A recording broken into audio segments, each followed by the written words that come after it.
Hey again, it's Nate here, and today I have a special story about the time that I was assigned as a liaison officer to Italians and Spanish in Afghanistan. This was near the end of my deployment. Um, I was, towards the end of a 12-month deployment, especially doing combat missions like we were and just the day-to-day stuff. You're starting to get a little bit tired. And also, in this particular case, my marriage uh, was ending, and it was at the time it was like the worst thing in the world for me. Unfortunately, in the military, this happens a lot. You know, people in the military do get married younger than usual because life happens a lot more quickly and you're forced to mature up a lot faster. Anyway, no regrets there. I learned a lot. I've grown a lot. I'm since remarried and we're very happy and everything's fine. But back then, this was a very dark and tumultuous time for me. And I remember I went to my supervisor and I basically tried to self ground for a week or two because I just was pretty stressed out. Um, and for me to self ground is a big deal because I love flying and I felt very purposeful doing flying missions, but I just realized I wasn't in the best state. But you're in a war zone. The mission comes first, and so my supervisor said, they were going to send me to do this liaison job at another base.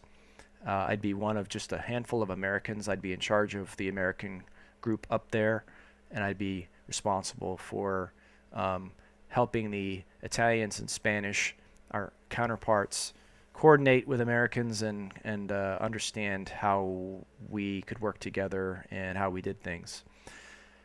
So I, you know, followed orders. I went up to this base, and what happened was it was one of the best things that could have ever happened to me, because up there it's a very different way of life. I mean, the Italians and the Spanish are bringing their cultural ways into how they do things.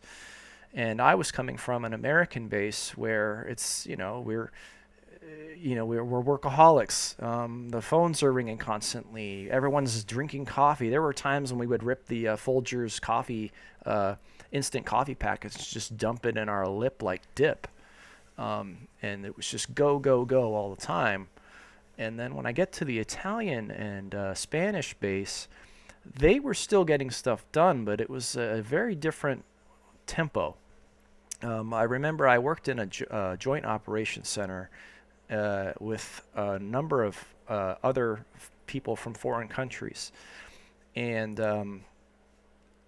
right away, I learned that when you're in a conversation with people, it's good to take off your sunglasses and look them in the eye.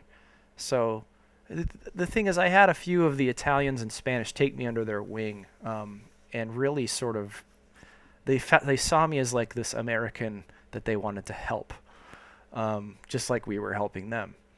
And so it was with a lot of love that they did these things. But I remember I would get to work in the morning and I would get right to work. It was like there's things that needed to happen yesterday and right now. And I remember they go, Nathan, you Americans, you always come in and just rush, rush, rush. You don't say hi, you don't say hello to anybody, you just work, work, work.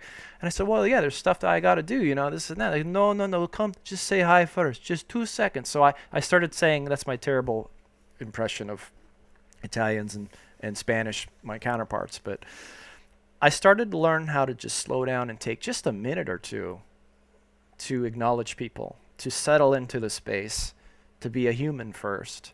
And so I liked the way it felt. It made me feel better. It made my day feel better. It took the edge off a little bit. So that was sort of something I started to learn through them.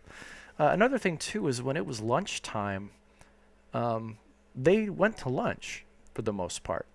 They weren't neglecting their duties or anything, but if they could, and most of the time you can, they went to lunch. And I remember I was not going to lunch. There was always something I had to do, and I would eat at my desk and that kind of thing.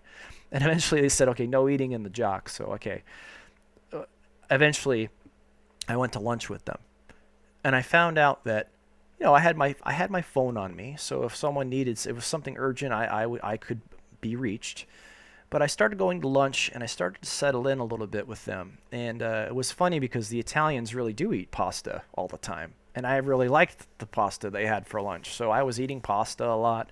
The Spanish do seafood. I wasn't so into the seafood, but I mean, it was, if you like seafood, it was good. But I just realized just taking like 30 minutes, 40 minutes, maybe an hour sometimes to really just sit with your colleagues and talk and to leave the work behind for a little while. I felt more refreshed going back to work, and I felt like I made better decisions, and I actually worked longer. Um, so it was interesting. I was like, oh, wow, I actually feel better. I make better decisions. And I actually just enjoy my day more.